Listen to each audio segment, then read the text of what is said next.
Biopic films are really hard to do, and here we have another one with Amy Winehouse starring in the forefront of this new film called Back to Black.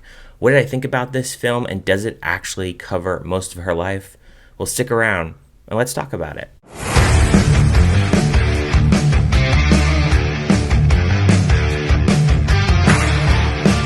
Back to Black is about the life and music of Amy Winehouse through the journey of adolescence to adulthood and the creation of one of the best-selling albums of our time.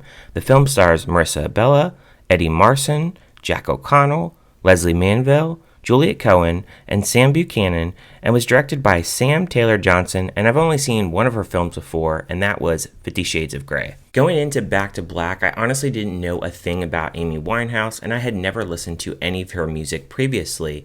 Positives that I did like about this film is the cinematography. I thought they did a really good job of just showcasing the UK. I've never been there, but it was just really cool seeing that cinematography. The actress who played Amy Winehouse, Marisa Abela, I thought she did a pretty good job. I liked her look. I definitely think that she matched the look of Amy Winehouse. Her singing, I'm not sure if she actually did the real singing in this film, but I did like the singing and the music overall. Not hearing a song, it was just very interesting to see how the music actually played out, mainly because I think her songs seem to be very powerful and they're very truthful, and just the way that she kind of speaks her mind. And this is something where I can say that that's a big positive, because even after this film, I went to actually listen to a lot of her other music, and I felt like she had a very unique tone about her voice and how she actually portrayed music as a whole. I'm not sure how she would be now in today's times, because I think a lot of music nowadays is very overproduced. I don't think a lot of people actually write their own music anymore, especially on the mainstream radio, but I think she always did write her own music, and I felt like she has a lot of cool blends here with jazz and reggae, and you can really tell that she's very influenced by Frank Sinatra. They actually do point that out in here, though in her real life she had other influences and other things that really did make her really get into this different kinds of music, and what really influenced her to actually make her own music. The look of Amy Winehouse, the beehive hair, and the influence of winged eyeliner, I always wondered where that actually came from, so now I actually know that. The club scenes of her singing, I really did enjoy that, and just seeing the interactions with the crowd and how she really came from just going into these smaller clubs to playing in a little bit bigger areas as well. It's just really interesting to see where actual artists, where they come from, and how they really interact with crowds, especially in small kinds of spaces. So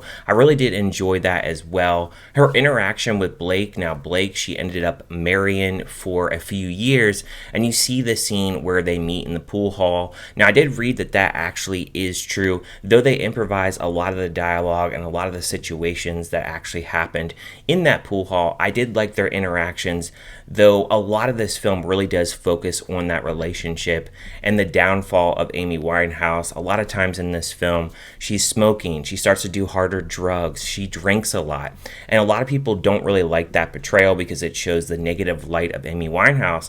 But a lot of times, from what I've heard, she's been in the tabloids and she's done a lot of stuff like that.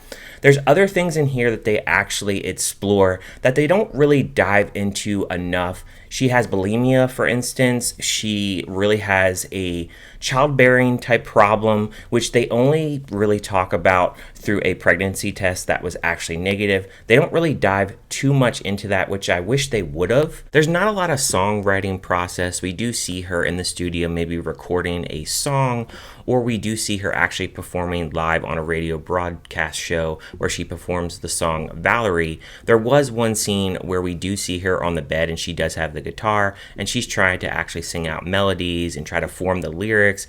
That was really cool. I wish we got a little bit more of that, a little bit more of her writing process, though there was an interaction that she has that I really did enjoy where she's talking to the managers and they want her to actually change her performance and take the guitar off and just sing to the audience, which she says that she's not going to do, and she doesn't really like that they're actually changing her around. I definitely respect her for that. She definitely was very passionate about her music. A lot of times these artists, they go and they get into management with all these different industry people, and they get changed their outfits, and she even says in here that she ain't no Spice Girl. I definitely respected that sassiness and her craft and how she really wanted to stick to her music. Though with this film, it only really goes from her to be about 18 to about 25, so we don't really get a lot of her childhood background, though I did read that she did attend a Jewish school because she is Jewish, and she really didn't like going. Her father, her relationship is kind of all over the place, and they don't really touch too much upon that. There is one scene in the beginning of the film where she does get mad at her father because he's not going to attend one of her concerts, and it feels like she has a little bit of abandonment with him, but they don't really dive into it. They definitely paint him in a better light, and I've heard that he wasn't the greatest of person.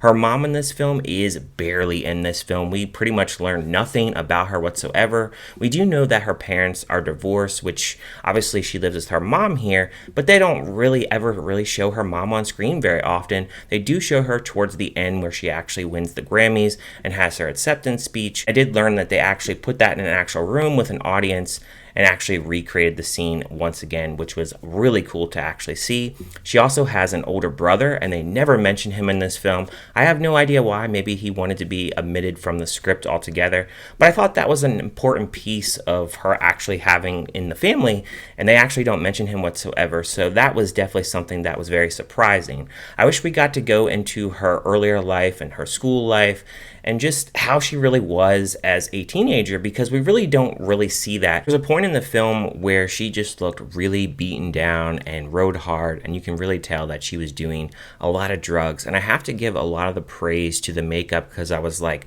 wow, she just looks really beat down in this scene.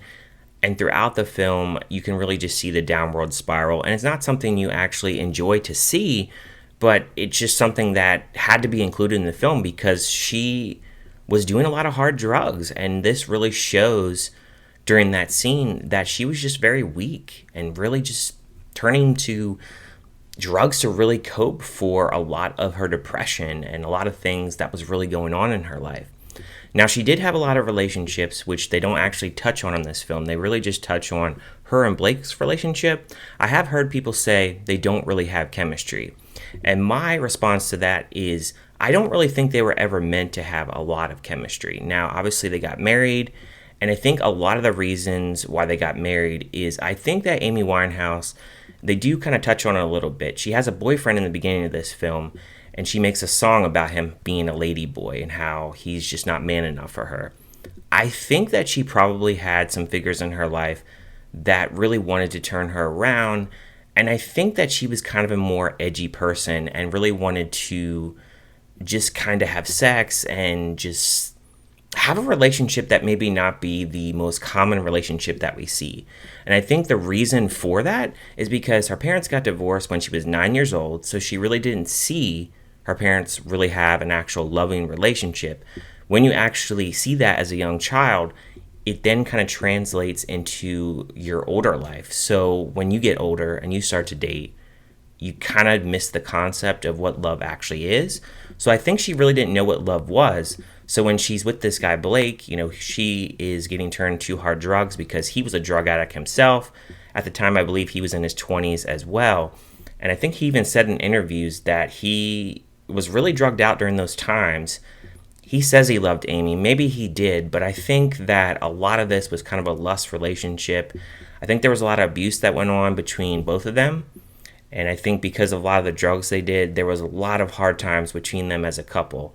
So I don't really think they really had the best of relationship. And you can even see in this film, too, she gets a tattoo of him on her right breast, I believe, showing that he is in her pocket. That was the tattoo. And I was like, man, I would never get a tattoo of anybody on my body of their name. I think that is definitely a jinx. And I've heard a lot of people say that as well. So she does a lot of off-the-wall things in this film, and I think a lot of it has to do with just her upbringing. And I think sometimes her parents, maybe they didn't really give her all the love that she needed all the time. So I think a lot of the times she was kind of spiraling downward. They even have the paparazzi in here that really just, you can tell that she really was getting ruined by them, but they don't really dive too much into it. I have heard that she actually put a restraining order on the paparazzi at one point, which they don't actually dive into in this film. But you can see towards the end of this film, it definitely is taking a toll on her. And just, this film is very depressing. I can't say that it's an uplifting film whatsoever. It's definitely tough to watch, though I can say that it is done well for what they're actually trying to portray in this film. There's a lot of things that are actually missing. So I recognize that it has a lot of flaws, but I enjoyed it for what it was coming into this not knowing anything about her. When it comes down to it, I can compare this to, say, the Bob Marley biopic film earlier, and I felt I didn't really learn a lot about Bob Marley. I gave that film a 2 out of 5. With this film, I'm going to give it a 3 out of 5. I think they could have definitely dove into more things about her life. They definitely omitted a lot of things. I get it's very hard to do a biopic film, especially in a 2-hour period. It's very tough to really cover and hit certain points. So you kind of omit a lot of their life. So in that instance, I kind of give the film a little bit of slack there. As far as the flaws and certain things that I wanted them to actually push a little bit more, I do take that into consideration of my score. After this film, it definitely made me a fan of Amy Winehouse. I definitely felt for her character and just her upbringing. Now, she obviously made some not so good choices at points, but again, I think it's just one of those things where you're going through a young period in your life. You're becoming famous kind of fast, and it's very hard to really take on that fame, and just a lot of other things where she was making the wrong choices, and unfortunately that caused her death at 27. But at the end of this film, it made me a fan, and I picked up her vinyl. So I got Back to Black now in the collection. Let me know what you guys thought about Back to Black. Did you like it? Did you hate it? Did you just think it was kind of meh? If you haven't checked it out yet, are you going to check it out in the theater? Are you going to check it out on streaming? Or are you going to skip it altogether? And let me know your thoughts on just what they actually covered about Amy's life in this film. Do you think they could have actually included more? Do you think they should have just not included certain things? Leave any and all comments down below, and let's talk Amy Winehouse. Thank you guys for watching this review, and I will see you guys on my next one.